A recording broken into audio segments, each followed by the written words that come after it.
এমন দৃশ্য কেউ কোনোদিন দেখেন নাই, দেখবেন না।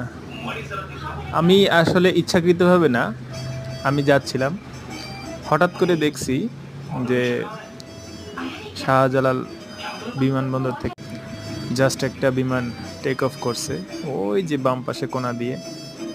তো বরাবর আমিও যাচ্ছি, ওটাও উঠতেছে, এই জন্য ভিডিওটা করলাম আর কি। খুব ভালো লাগতেছে, একদম খুব নিচ দিয়ে যখন সে হচ্ছে যাচ্ছে, খুব ভালো লাগছে।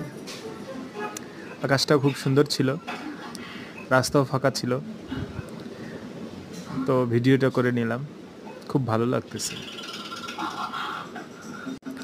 এরকম দৃশ্য সচরাচর চোখে পড়ে না, আর এত কাছ থেকেও কোনোদিন বিমান দেখা হয় না রাস্তার মধ্যে দিয়ে যাওয়ার সময়। যদি বিমানবন্দরে যান সেটা ভিন্ন কথা, কিন্তু এরকমভাবে কোনোদিন মনে হয় কেউ একই ফ্রেমে পান নাই। হয়তো রাস্তায় পাইলেও অনেক উপর দিয়ে গেছে, ভালোই লাগলো।